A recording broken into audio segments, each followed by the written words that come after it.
Born Sarah Callahan in 1989, she grew up in a middle-class family in Hartford, Connecticut. Her father, Michael, was a high school history teacher, and her mother, Elizabeth, worked as a nurse.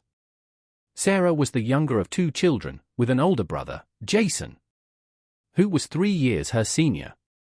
From an early age, Sarah showed a keen intelligence and a drive to succeed. She excelled in school, particularly in English and debate. Her teachers often remarked on her ability to analyze complex situations and articulate her thoughts clearly. This skill would serve her well in her future career and in unraveling the mystery that would consume her life. Sarah's childhood was not without its challenges. When she was 14, her parents went through a bitter divorce. The experience left a lasting impact on Sarah, instilling in her a deep-seated fear of betrayal and a determination to build a stable, loving family of her own. She threw herself into her studies, using academic success as a way to cope with the turmoil at home. Her hard work paid off when she was accepted to Yale University on a partial scholarship. At Yale, Sarah majored in communications and minored in psychology. Fascinated by the ways people interact and communicate, it was during her sophomore year that she met David Thompson at a campus mixer. David, a senior studying business administration, was immediately drawn to Sarah's quick wit and warm smile. Their relationship blossomed quickly. David's confidence and ambition complemented Sarah's intelligence and empathy. By the time Sarah graduated, they were already talking about marriage. They tied the knot 2 years later in a beautiful ceremony attended by friends and family from both sides. After college, Sarah's career in marketing took off. She had a natural talent for understanding consumer behavior and crafting compelling campaigns. By the age of 30, she had risen to the position of marketing executive at a prominent advertising firm in Hartford. Throughout her rise in the corporate world, Sarah never lost sight of her dream of having a family. She and David had always planned to have children. But as the years went by, they struggled with infertility. The experience was emotionally draining, but it seemed to bring them closer together. Or so Sarah thought. The early years of Sarah and David's marriage were a whirlwind of excitement and shared dreams. They bought their first home together, a charming 4-bedroom colonial that they planned to fill with children. Weekends were spent renovating the house, exploring local farmers' markets, and hosting dinner parties for their growing circle of friends. David's career as a management consultant meant frequent business trips, often lasting several days. Sarah initially found the separations difficult, but grew accustomed to them over time. She filled her days with work, yoga classes, and volunteer activities at the local animal shelter. When David was home, they made the most of their time together, taking romantic weekends away or simply curling up on the couch with a bottle of wine in a good movie. Their friends often commented on how in love they still seemed. Even after years of marriage, Sarah and David finished each other's sentences, laughed at inside jokes, and always presented a united front. They were the couple others aspired to be, but as the years went by, subtle changes began to creep into their relationship. David's business trips became more frequent and longer in duration. He was often distracted when he was home, constantly checking his phone or stepping away to take calls. Sarah attributed this to the stress of his job and did her best to be understanding. The first real crack in their perfect facade appeared on their 10th wedding anniversary. David, who had always made a big deal out of anniversaries, forgot the date entirely. He was away on a business trip and didn't call until late in the evening. When Sarah reminded him, he was apologetic but seemed distracted. It was a small thing, but it planted a seed of doubt in Sarah's mind. Little did she know, this seed would soon grow into a tangled web of suspicion and deceit. The pivotal moment that would change Sarah's life forever came on a rainy Tuesday afternoon in April. She had taken a half-day off work to prepare for a dinner party they were hosting that weekend. While searching for a specific serving platter in the guest room closet, Sarah stumbled upon a shoe box she didn't recognize. Curiosity got the better of her, and she opened it. Inside, she found a collection of items that made her blood run cold. A second cell phone, a small stack of birthday and Father's Day cards addressed to Daddy in a child's handwriting, and several photos of David with a woman and two young children Sarah had never seen before. Her hand shaking, Sarah examined the photos more closely. They showed David, looking happy and relaxed with his arms around a beautiful brunette woman, two children, a boy who looked about 7, and a girl who appeared to be around 5, smiled up at the camera. The background of several photos suggested a house, not a hotel room or a vacation spot. Sarah's mind raced. Was this an old relationship David had never mentioned? But the children looked too young for that to be the case. The most recent Father's Day card was dated just last year. With a sinking feeling in her stomach, Sarah realized the truth she had been subconsciously avoiding. David had another family. In a daze, Sarah began to investigate further. She turned on the second phone and found it was still active. There were hundreds of text messages between David and a woman named Jennifer. Filled with endearments and discussions of everyday family life, Sarah read about school, plays, doctor's appointments, and plans for family vacations. Each message was like a knife to her heart. Using the information gleaned from the messages, Sarah took to the internet. It didn't take long to find Jennifer Lawrence on social media. Her profile was mostly private, but Sarah could see enough to confirm her worst fears. There were check-ins at restaurants in Columbus, Ohio during times when David was supposedly on business trips there. There were vague posts about loving her family, always carefully worded to not mention a husband directly. As the reality of the situation sank in, Sarah felt a range of emotions wash over her: shock, betrayal, anger, and a deep aching sadness. The life she thought she had, the husband she thought she knew, had all been a carefully constructed lie. She spent hours poring over David's credit card statements, finding regular charges in Columbus that he had always explained away as business expenses. She discovered a separate bank account she'd known nothing about, with regular transfers to an account in Jennifer's name. As night fell, Sarah sat in the dark living room, surrounded by the evidence of her husband's deceit. The home that had once been her sanctuary now felt tainted. Every happy memory called into question. She knew she had a decision to make. Should she confront David immediately? Consult a lawyer? Try to reach out to Jennifer? Little did Sarah know her discovery was just the beginning. The choices she would make in the coming days would set in motion a series of events that would have fatal consequences for more than one person in this tangled web of secrets and lies. As Sarah delved deeper into her investigation, a clearer picture of David's secret life emerged. Jennifer Lawrence, age 34, was a pediatric nurse at Nationwide Children's Hospital in Columbus, Ohio. She had met David 8 years ago when he was in Columbus for an extended consulting project. Their whirlwind romance had resulted in Jennifer becoming pregnant within months of their meeting. David, already married to Sarah for 4 years at that point, had made the fateful decision to lead a double life rather than come clean to either woman. He had told Jennifer that his job required him to split his time between Columbus and Hartford, explaining his long absences. To maintain the charade, he had even purchased a modest home in a Columbus suburb under an LLC, creating a part-time residence for his second family. The children, Jacob and Emily, believed their father's story about his demanding job. David had constructed an elaborate set of lies, telling them he was a pilot to explain his frequent absences. To Jennifer and the kids, he was a devoted family man who did his best to be present despite his challenging career. Sarah found herself obsessively comparing her life with Jennifer's, while she and David lived in A large, beautifully appointed home, Jennifer and the children had a smaller, cozier house, where Sarah and David attended glamorous corporate events.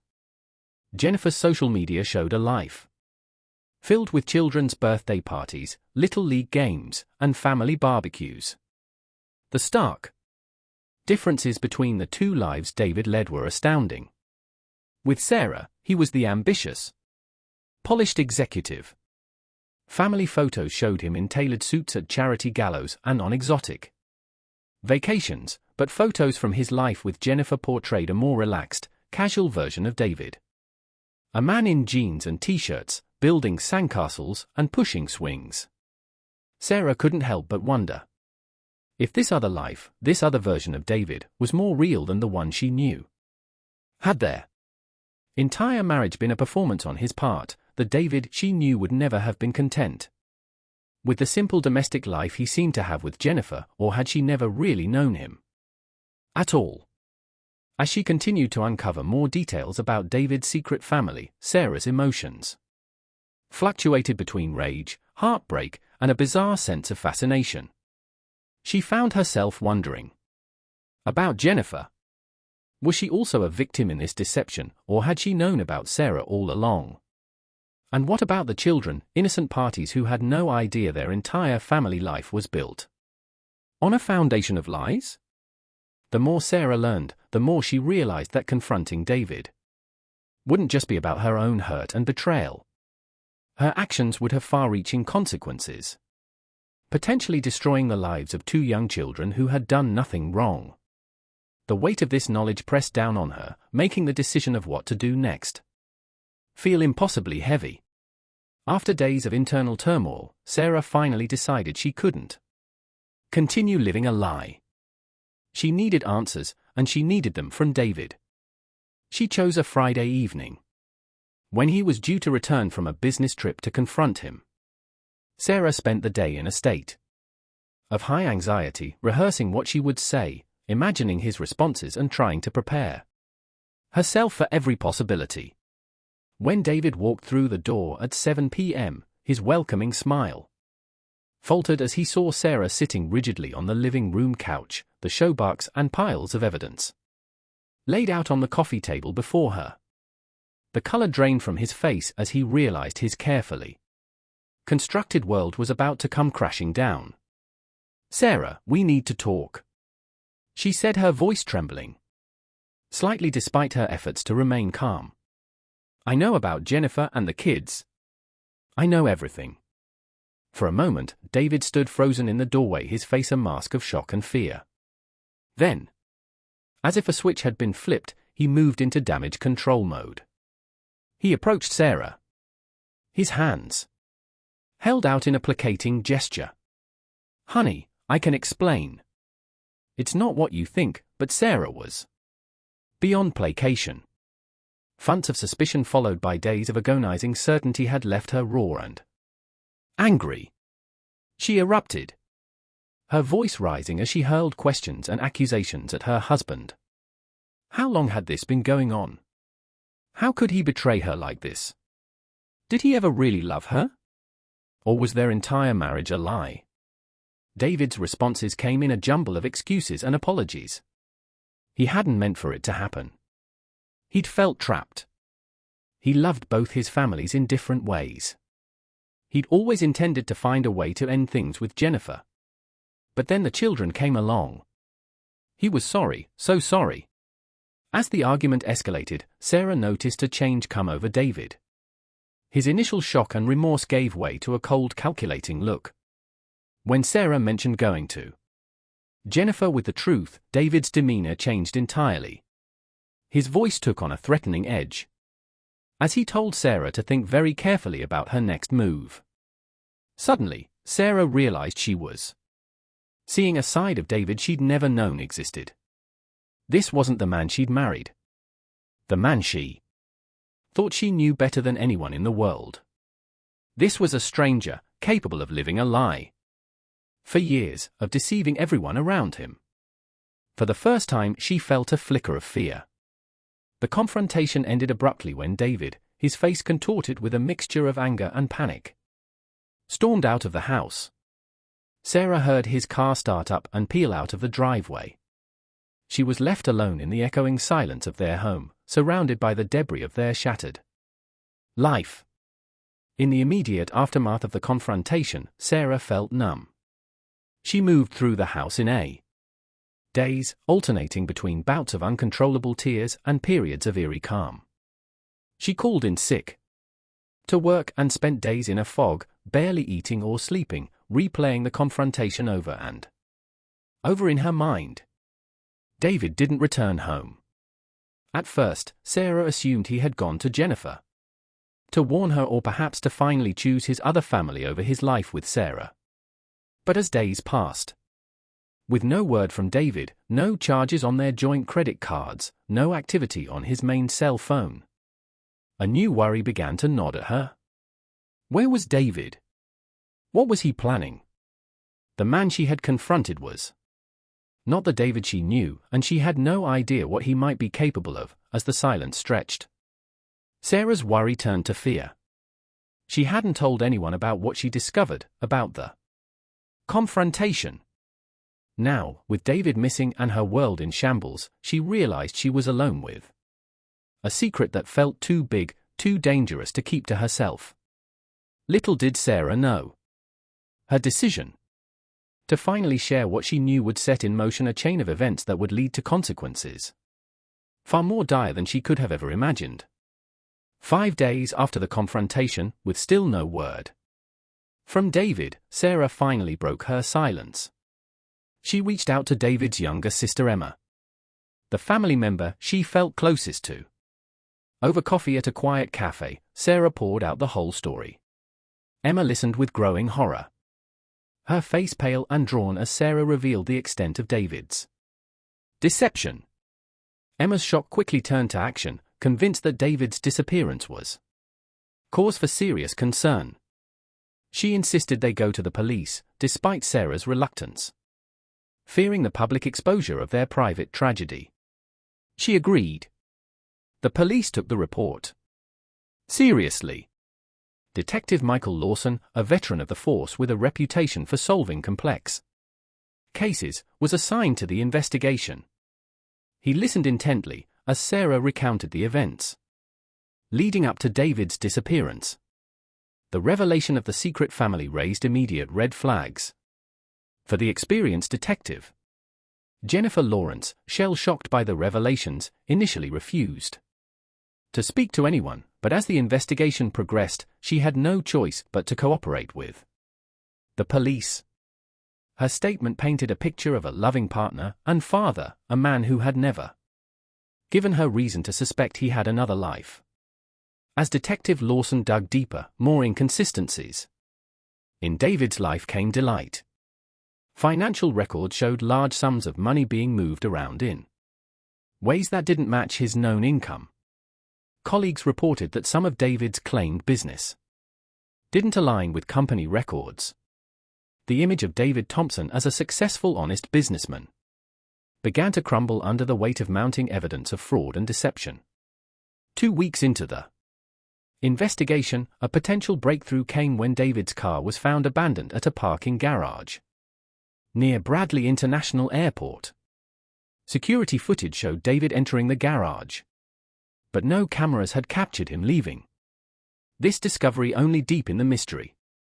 Had David fled the country? Was he hiding somewhere, waiting for the scandal to blow over? Or had something more sinister occurred?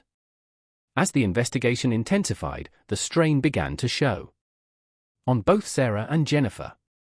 Sarah, once a fixture in social scene, became a virtual recluse, leaving her house only when absolutely necessary. Jennifer, struggling to maintain normalcy for her children, took a leave of absence from work as the stress of the situation became overwhelming. The chain of events set in motion by Sarah's discovery had already irrevocably altered many lives. But as the search for David continued, no one could have predicted the dark turn things were about to take as weeks turned into months.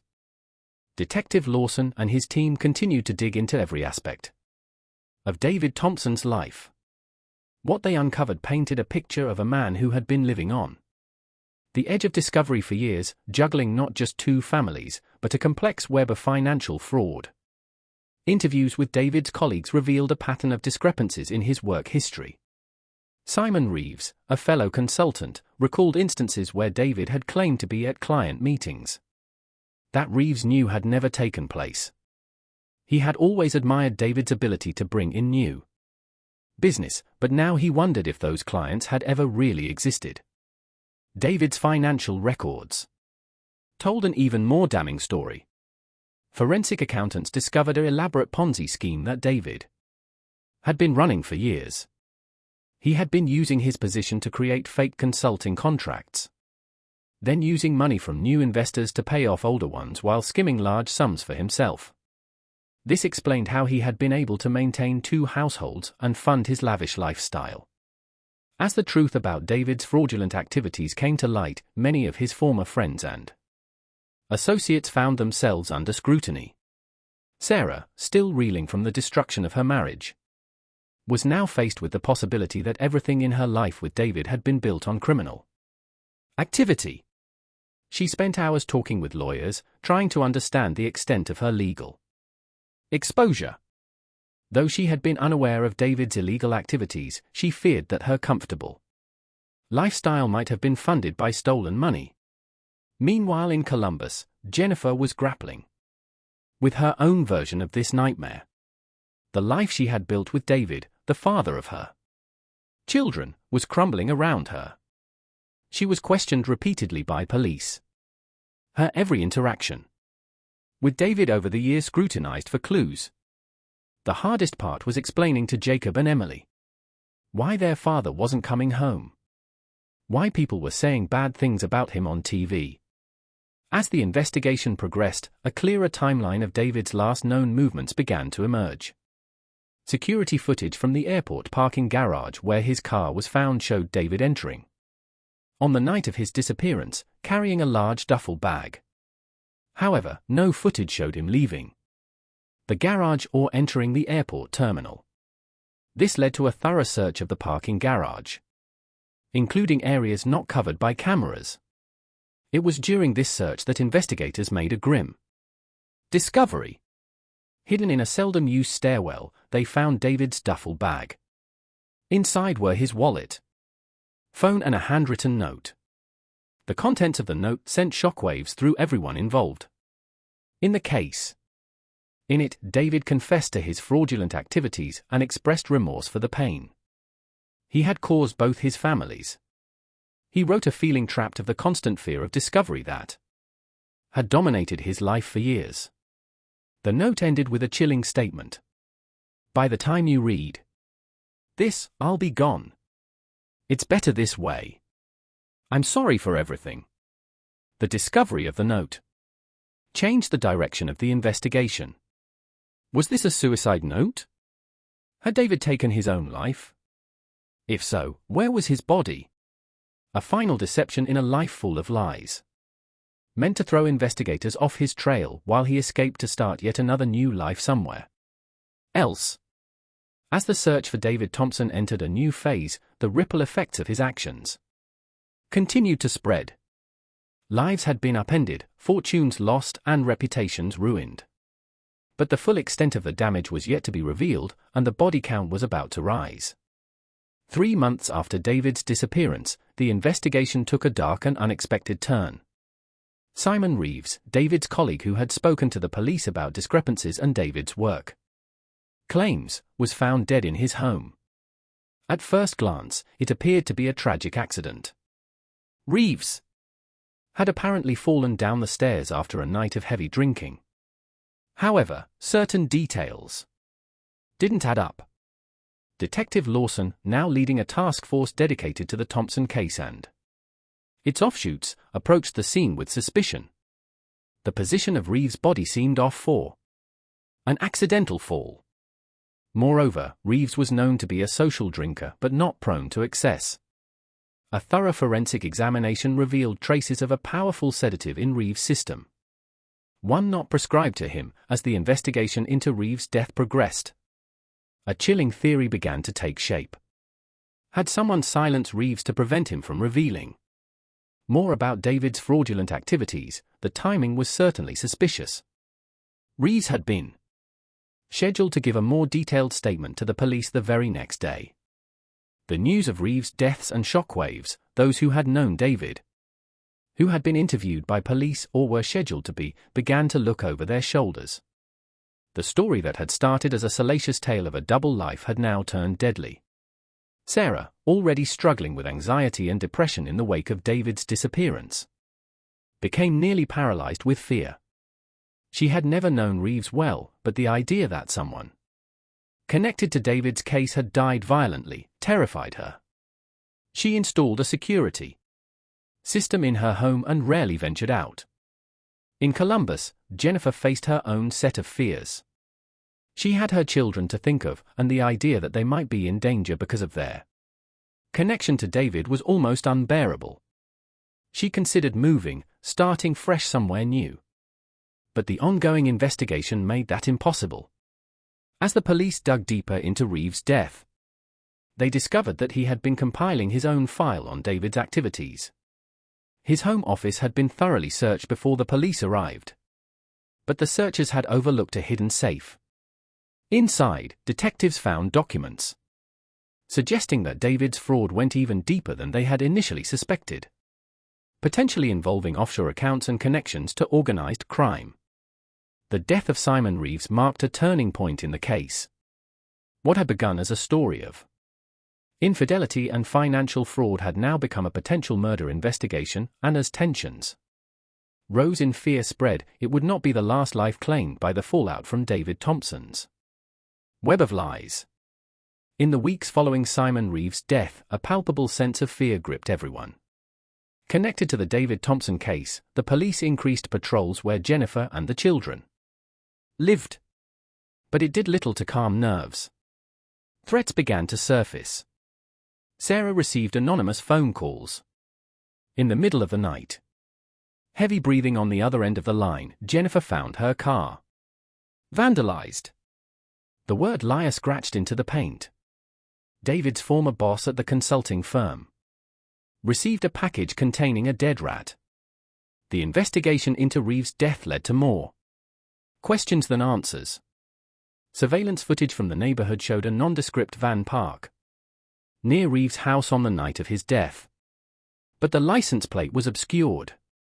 Interviews with Reeves' neighbors turned up reports of a stranger asking questions about Reeves in the days leading up to his death.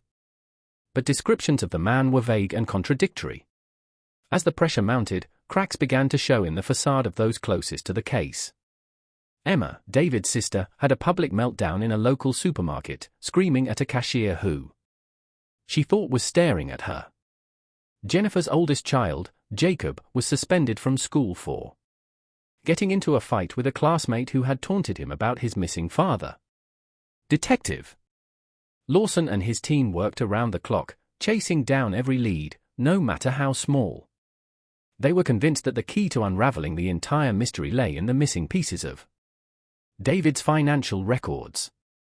But every time they thought they were close to a breakthrough, they hit another dead end. The case had become a powder keg, tensions rising with each passing day. All it would take was one spark to set off an explosion. That spark was about to come. In the form of another shocking death, the second death came 6 weeks after Simon Reeves' murder. And this time, it struck much closer to home. Emma Thompson, David's younger sister and the person who had first encouraged Sarah to go to the police, was found dead in her apartment. Unlike Reeves' death, there was no attempt to disguise this as an accident. Emma had been strangled. Her apartment ransacked, the brutality of the crime scene shocked even seasoned detectives. It was clear that the killer had been searching for something. But whether they had found it remained a mystery. The news hit Sarah like a physical blow. Emma had been her closest confidant throughout this ordeal. The one person who seemed to understand the complex emotions Sarah was grappling with. Now she was gone. Another victim of the chaos David had unleashed. Jennifer, upon hearing the news, made the difficult decision to move her children to her parents' home in rural Ohio. The danger felt too close, too real. And her maternal instinct screamed at her to protect her children at all costs. As the investigation into Emma's murder progressed, a disturbing theory began to take shape. Emma had been compiling her own dossier on David's activities, driven by a mix of disbelief, anger, and a desire to understand how her brother could have lived such an elaborate lie. Had she uncovered something that made her a target? The police found Emma's laptop missing from her apartment. Her cloud storage had been wiped clean, just hours before her estimated time of death. Whatever Emma had discovered, someone had gone to great lengths to ensure it didn't get out. The double blow of Reeves and Emma's deaths sent shockwaves through law enforcement. The FBI was officially brought in. The case now clearly extending beyond the jurisdiction of local police. Agent Carla Mendez, a veteran of high-profile white-collar crime investigations, was assigned to work with Detective Lawson. As Mendez dug into the case, she began to see patterns that suggested this was bigger than just David Thompson. The financial fraud, the murders, the professional hits disguised as accidents. It all pointed to organized crime involvement. Had David gotten in over his head with dangerous people? Or was he more deeply involved in criminal activities than anyone had suspected?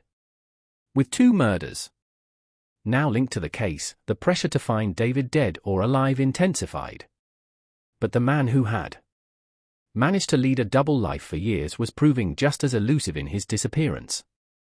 As the investigation entered a new phase, those left in David's way could only wait in fear, wondering who might be the next target. The breakthrough in the case came from an unexpected source.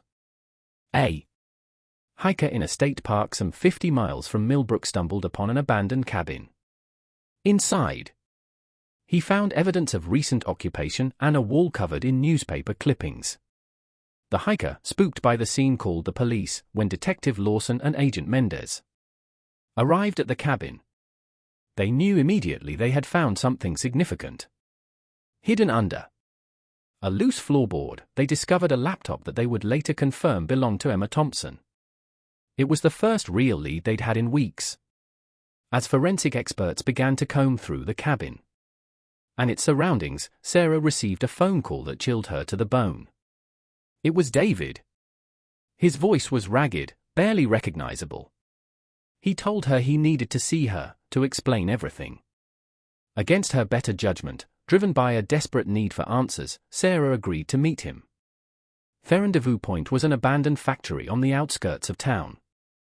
Sarah, her heart pounding, entered the dilapidated building. She had tipped off Detective Lawson about the meeting, and she knew the police were surrounding the area. But she still felt terrifyingly vulnerable. David emerged from the shadows, a ghost of the man she had married. He was gone.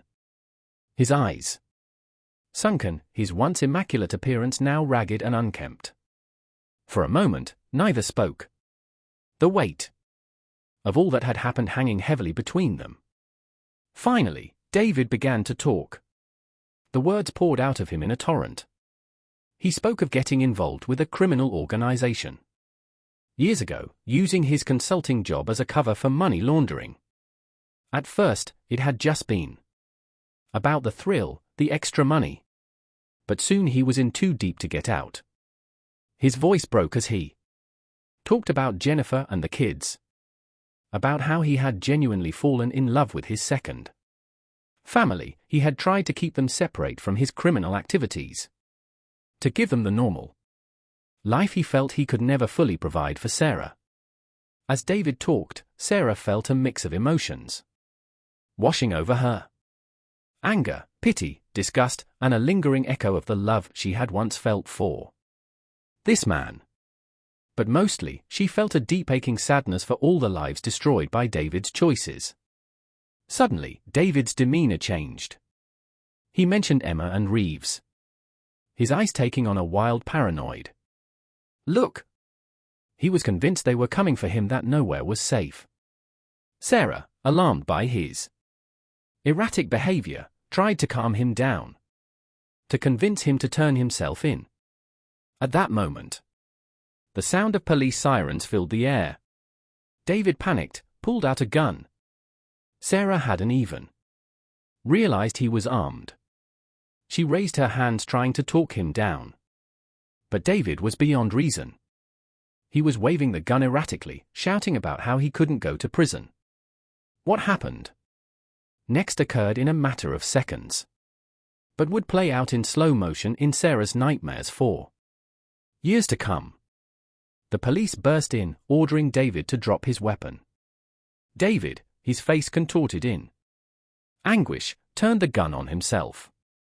A shot rang out. In the chaos that followed, as police swarmed the scene and paramedics rushed in, Sarah stood frozen, watching as the final act of David Thompson's tragic story played out before her eyes. In the days and weeks following the confrontation at the abandoned factory, the full extent of David Thompson's crimes came to light. The laptop found in the cabin provided a wealth of information, unraveling a complex web of financial fraud, money laundering, and connections to organized crime that spanned more than a decade. David had survived his suicide attempt, but was left in a coma. He would never stand trial for his crimes, never have to face the people whose lives he had destroyed. For many, this felt like a final injustice. The criminal organization David had been involved with was exposed, leading to a series of arrests. It turned out that Reeves and Emma had been killed not by David, but by members of this organization, fearing exposure. Sarah, her life forever altered, decided to leave Millbrook. Jennifer and her children remained in Ohio, struggling to rebuild their lives away from the spotlight.